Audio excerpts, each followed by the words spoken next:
So once you run a bunch of files using Flow2D Run Many, then we can use some mapping tools to map this. But we have to isolate some files before we can map them. So that's a script called copy out files to mapping. Now, if you want to learn how to build a batch script, they're super easy because they're just text files with a .bat as their extension. So if you don't see file extensions, please remember to hit the view menu so that you can check your file name extensions and hidden items. And then down here you'll right click this and you'll click new and you'll want a text document. But we don't want it to be new document.txt. We want to call this will be like the name of your script, so script name.bat, and that means that when you double click it, it'll be processed as a batch file. Of course, if I brought this over, you'd see that that was empty because you need to put this information into it, right, to get it to work. So let's see this script, and so let's just move on from that. I just wanted to show you how easy it was to make a batch file. And filling it with the information and getting it to run correctly is the hard part. So this script will copy output files from one folder into a target folder. So let's say from copy output files from a master folder into a target directory. And you just need to add the name of the file and the target directory. The source directory is the group of folders that contain your Flow2D runs. And the target directory is the path where you want to copy those. And this is going to be isolating these so that we can map them. So let's check this out. So this is our master folder, right? Just like with the run Flow2D, we're going to copy our master folder and we'll paste this here. And then this will be the master folder / mapping, or whatever you want to put it into. You can put that to whatever you want.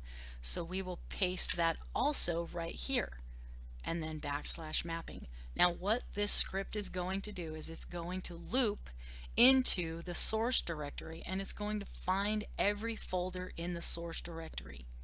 And then if the file depth.out exists, it's going to copy it, and then it's going to build a mapping directory and paste it into its own folder with the mapping directory. So it's important that these names are meaningful to your project.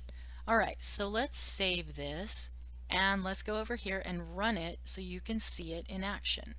So I'm going to double click it to run it, and it's going to open a command window. Actually, it's echo off, so you're not going to see anything because it's got echo off. And so I don't probably even need that echo down there because there's no pause in this one. So it's going to go into the source directory and find the first folder and go into the first folder and copy depth.out and then build the target directory and paste the depth.out. So you see here that we have, let me open this in a new window real quick, barn1, and instead of all of the files with respect to the run, it just has depth.out. Now if we want to run it again, say we want to run it but we want to do the final depth.out, we just change the name FINALDEP, and then I can just copy that name and paste it, Control C, Control V right here, save it, and then we are ready to run it again. So we just run it again by double clicking it, and if you come in here now, you see that you have two of those output files. Now why am I isolating them, and why am I choosing these output files? So this is depth.out. It's set up in a specific format.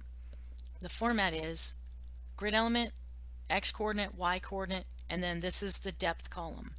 This one is the exact same format except this is the final depth column.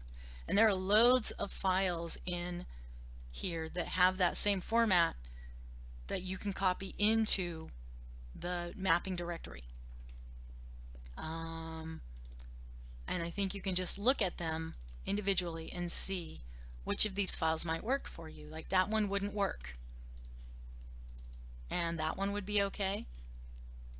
That one wouldn't work, okay?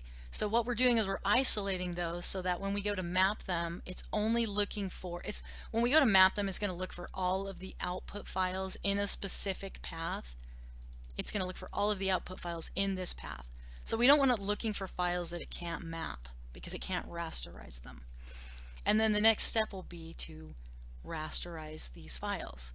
So I'm going to pause this or stop this video here, and the next video in the series will show you how to rasterize them in QGIS.